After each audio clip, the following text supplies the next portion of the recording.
Well,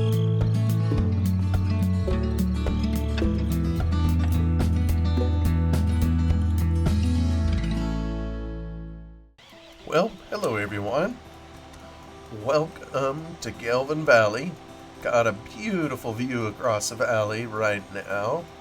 Oh, except when that leaf gets in front of our face. We are tearing up some of our new fields. We took the grass off, and now we are busily trying to turn them into fields proper. And I don't know why my help keeps turning off. I just want to make sure I'll create fields. I'm sure I would have figured that out soon enough. All right, here we go.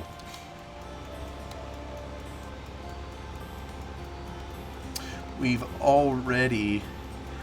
have 4 new fields, and we've already torn out one of them, field number 23. You can see we got a whole passel of rocks to pick up.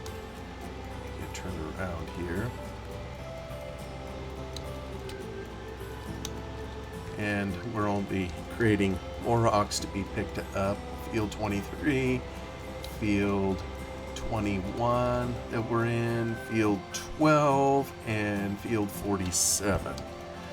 So we're gonna have a little bit of work to do. I think what I'm gonna do is as soon as I get done with the chisel, and I have 40 minutes here before my lease goes off.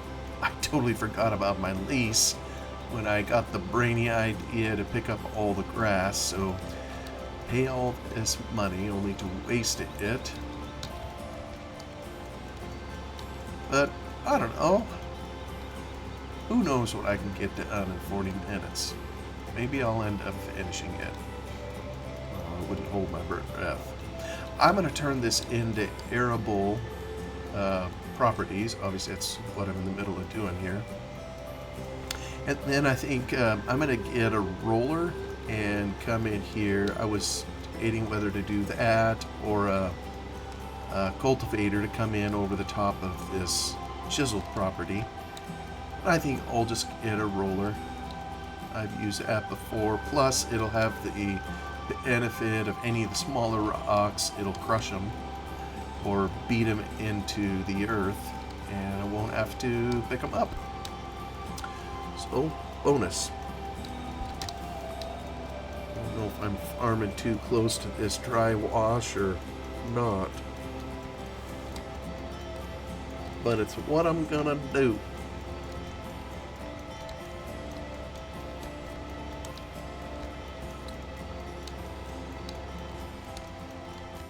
Oh! And when you hit the wrong keys, that's what happens. Actually, you can cover a fair bit of ground with this chisel plow. It's one of the reasons I like it. And like using it more so than the regular bolt board plow for tearing up property. Because you can make more progress. Well, last time I got off my train kick. Oh, there's a rock. And I started sharing a little about the passing of one of my wife's uncles. It was dear to our family, and I don't know, I still kind of have that on the mind. And you know, it's a pretty big subject, really.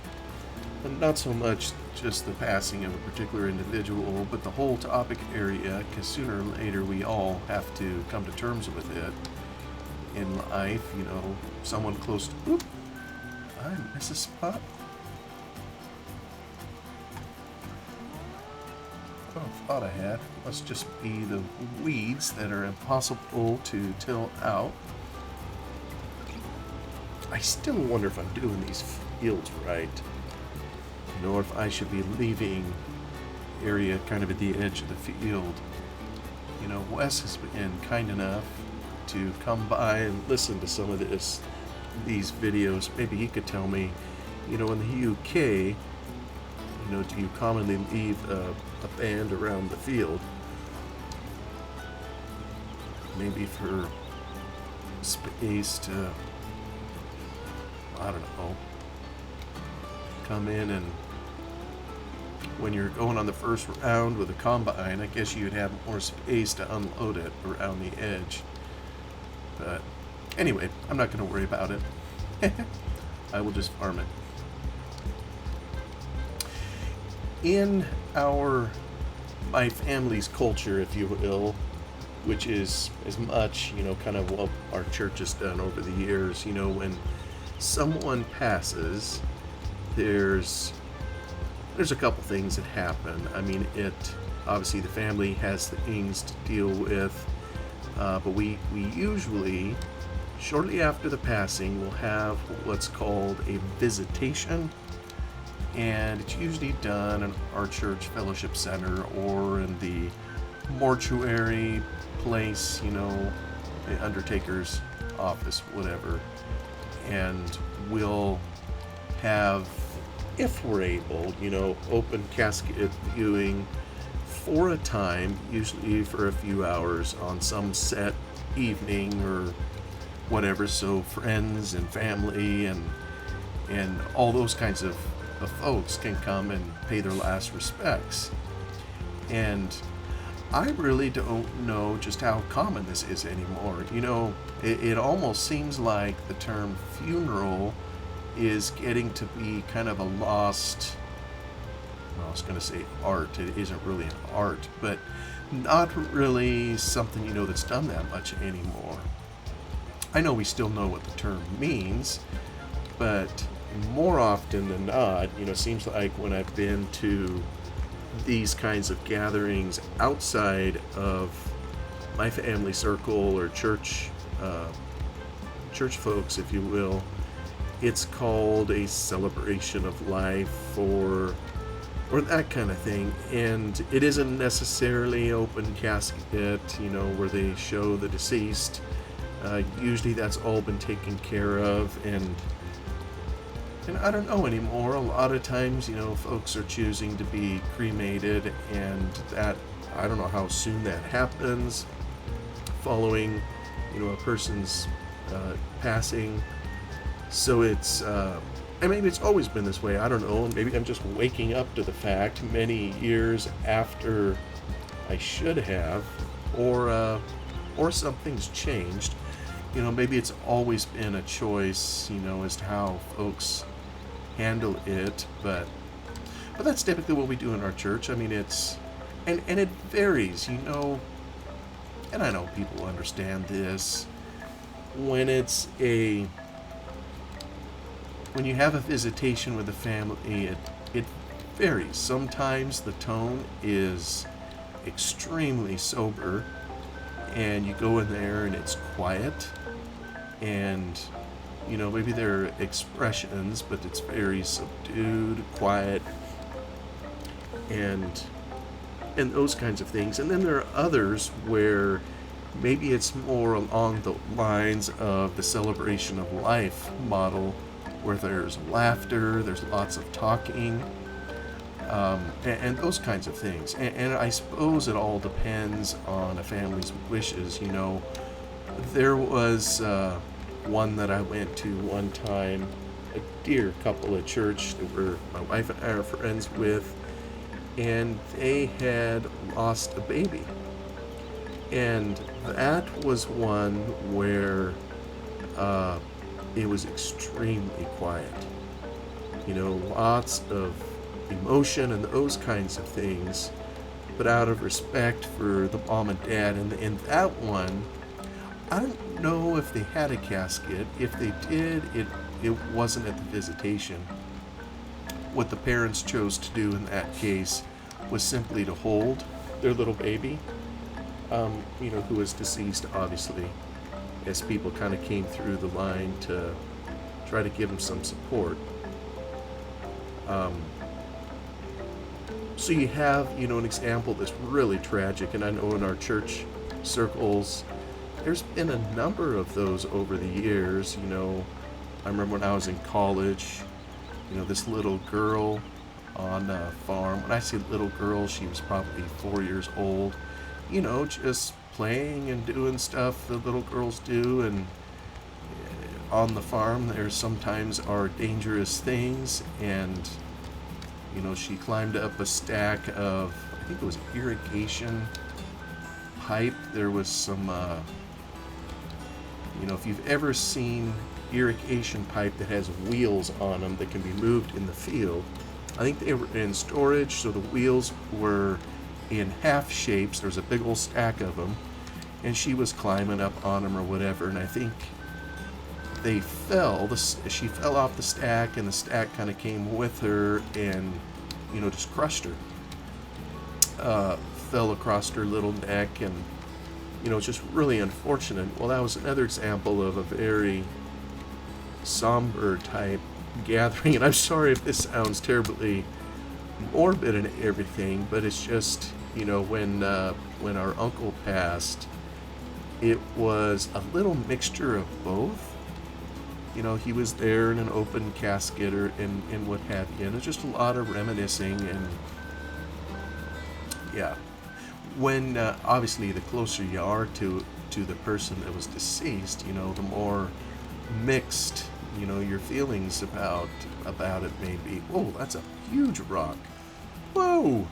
There's no way I'm crushing that with a roller. So we do that as a church, and then usually the following day, I think it's usually the following day, is a funeral.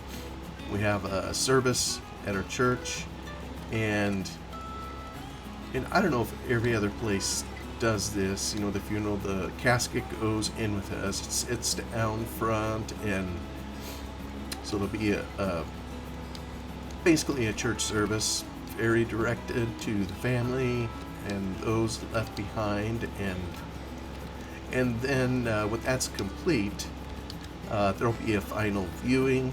Again, if we were able, if someone was in a horrible accident and it isn't presentable or what have you, we wouldn't do it. But usually the casket will open, and the entire assembly, whoever's there, will file past it one more time, pay their last respects. Then pretty much everybody leaves the sanctuary. The family is given some time alone in there, and then there is one other service following all this. Everybody leaves the church. The casket is hauled to the hearse, and you go to cemetery, and there's usually a few more words spoken there, kind of a small service, if you will, and then when that's all done, everybody leaves the cemetery, comes back to the church, and usually there's a meal prepared for the family and whoever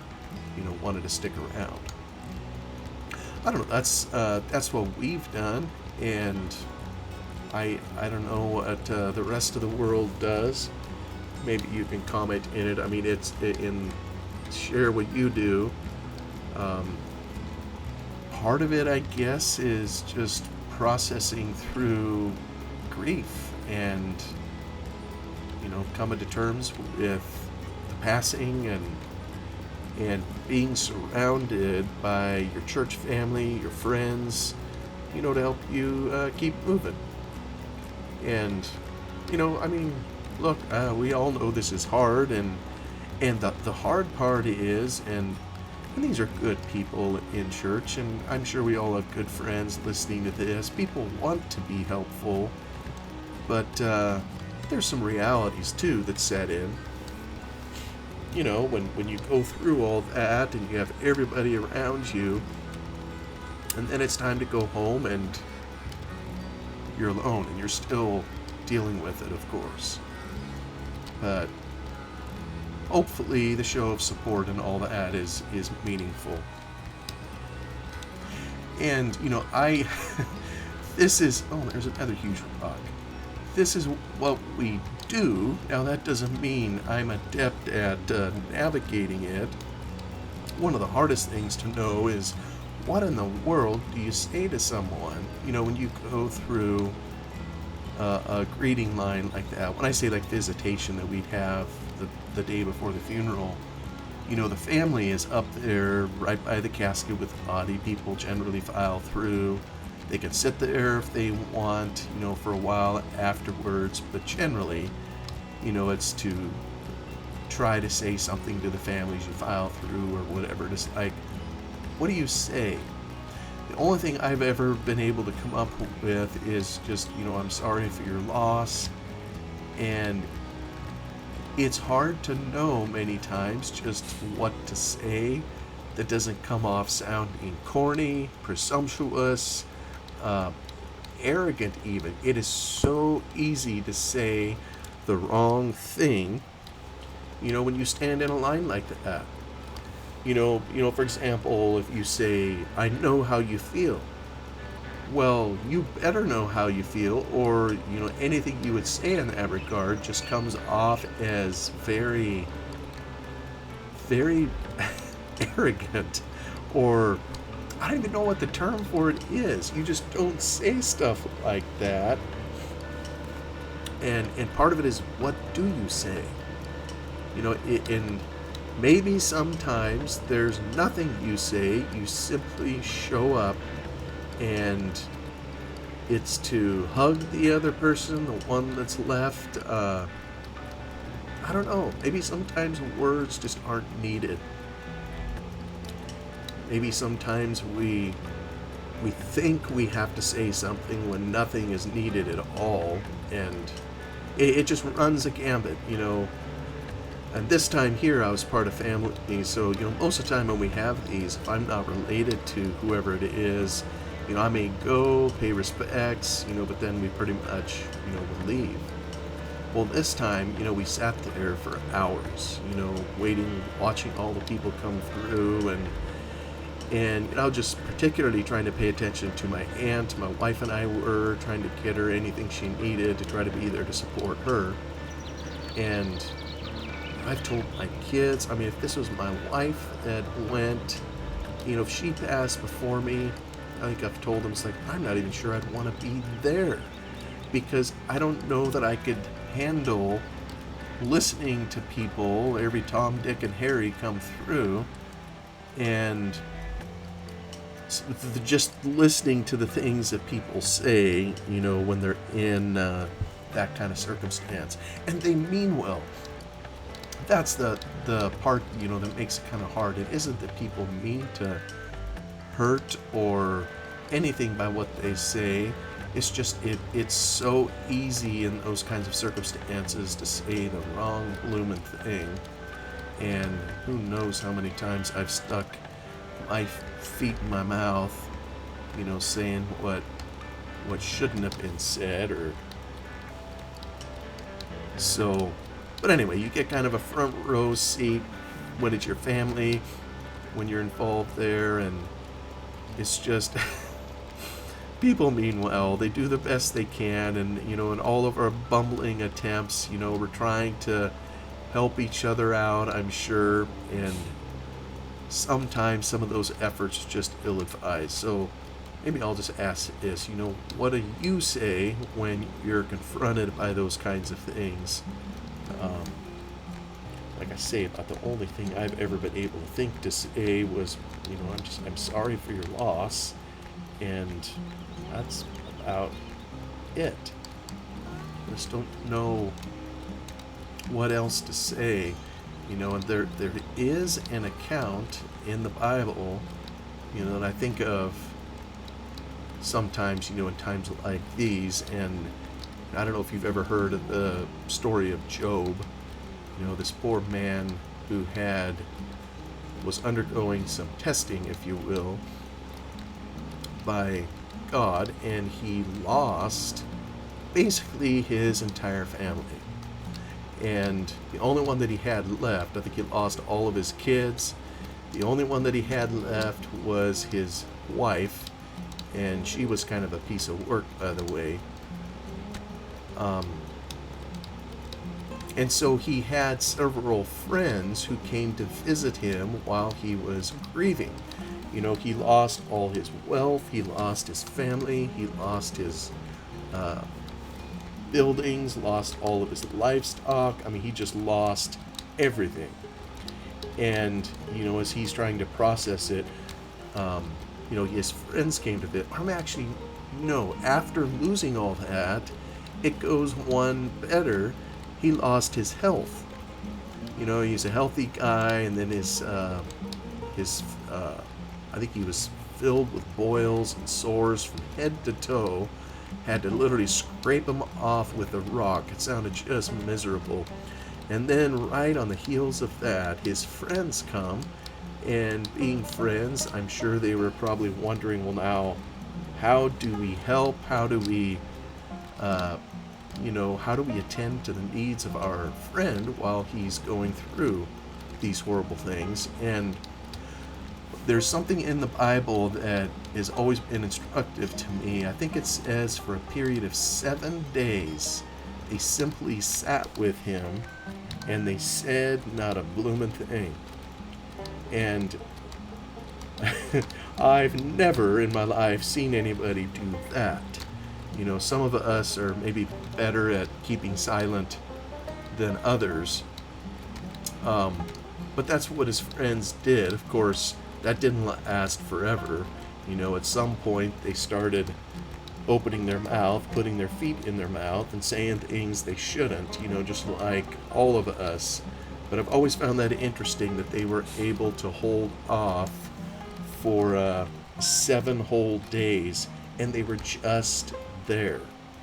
And I wonder sometimes, you know, maybe that's the most critical thing, you know, when we have a friend or loved one going through something, is simply showing up and just being there. And it doesn't mean we need to say a doggone thing. We're just there. And when someone needs something, you know, even we've probably all had the experience, you know, when someone just dotes on us because they want to be helpful, and at some point it can even get annoying to where you want them just to get away and leave me alone, you know. So even continually asking someone, are you okay, do you need anything, some of that can even go down wrong too, you know, because we're all different. You know, maybe there's somebody that likes that kind of attention, but then there's others, and I think I'd be one of them, that at some point it's just like, just leave me alone. Let me try to process this, versus being continually asked, or is there anything I can do? And I don't know. Like I say, it all comes from good intent. You know, people mean well, and yet we, in our good intentions, sometimes mess things up. So I probably shouldn't even. I wonder if I come in here. You know what I think I'm gonna do? I think I'm gonna just plant grass on the back side of this when I come in and seed this, because that's just gonna be a hassle to run the machinery back around. So what are your thoughts on all that kind of thing? I know we all take a turn at it, so it's all something from little on up, you know, we become accustomed to at some level and at some time, and it's just a fact of life, kind of, as we would say. See if I can turn around. There. That's not bad. Alright. Big old rock come out. So we've even been trying to figure this out, you know, with our aunt, wondering, you know, in the days following his passing, you know, just how present do we need to be? You know, how much do we push in terms of seeing, you know, if there's things that need attending to help? And fortunately, she's been willing to reach out and share some of her needs at times and things that give her anxiety, so we can come alongside and help. But yeah, it's probably definitely going to be something that's different for everybody. You know, where one person processes grief by talking, maybe not even about the one that's departed, but just talking incessantly. Another person will process it in silence. You know, maybe someone else yells, screams. I don't know. You know, sometimes some of these some of these behaviors or expressions are easier to deal with or for everyone else to deal with than others. But yeah, just acknowledging we're all different and we all express our hurts differently too.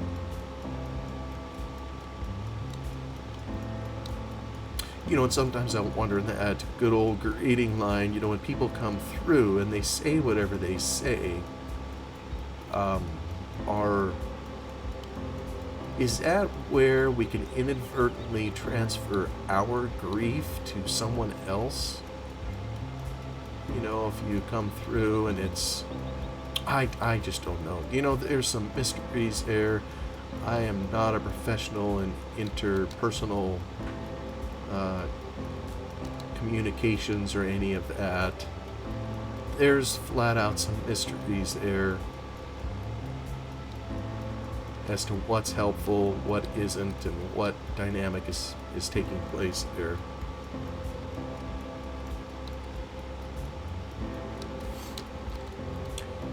This whole area back here has promised to be a pain in the neck. I wonder if I should just grass the whole thing when I come in here with a planter versus trying to put some arable crop back in here. Maybe if I at least replant the grass, then I could sneak back here if our sheep ever...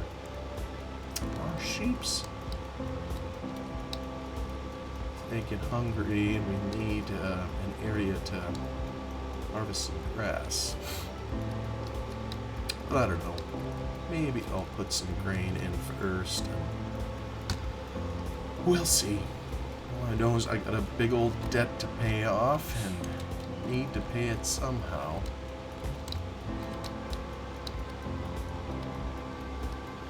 I almost think I got a little close to the fence through there anyhow.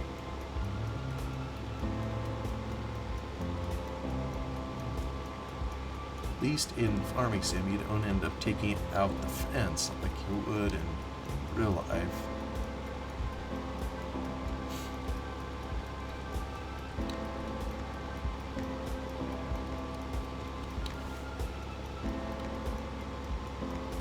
For any that have experienced tragedy and this kind of thing, what advice would you have for any of us in terms of helping those that are alive, of course, keep on going? It's, there's this, I say for lack of a better term, little old man at our church. He's a widower. He lost his wife just a little over a year ago, and he's an amazing man. I have so much respect for him. I can't put it into words. His wife had dementia, and she finally passed, but and that even sounds terrible to say it that way, finally passed. I don't mean it as bad as that may sound. It's just, we all know that when some of those ravages of life happen, dementia or whatever it is, as we would say, the quality of life isn't what it once was. But try telling that to this man here who, he just loved that woman so dearly and took care of her, what became her 24-hour caretaker, all the way down to combing her hair, to help her get ready for church, and just everything. And then, boom, then she passes, she's gone, and he's now just like my aunt, trying to process it, still a year later, and he just misses her terribly. And comments, that you would hear, whether from him or from my aunt, just, I just want to go. Or, I don't know what I'm supposed to do now, or those kinds of things. It's almost like they feel adrift, as if a purpose has been stripped away from them in life, and it's so sad because you just want to hug them and hold them and help them, and you, I don't know. It's like I say, if anyone has advice on how to help others process that, I'm all ears. This particular man here, I've been trying to check in on him periodically and try to encourage him, and just to know how to.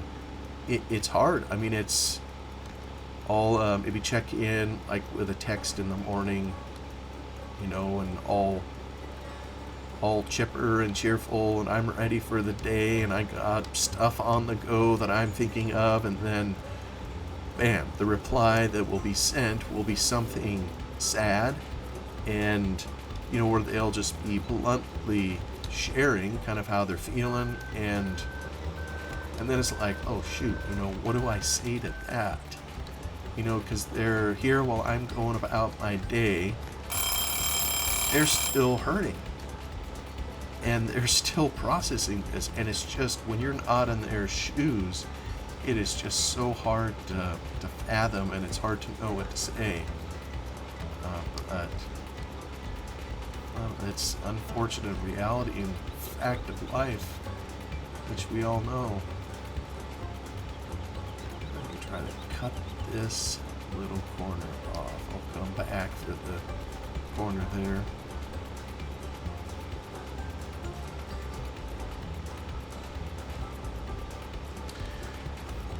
So, I think I just heard the bell ring. We passed another episode. I've jabbered at you 30 minutes.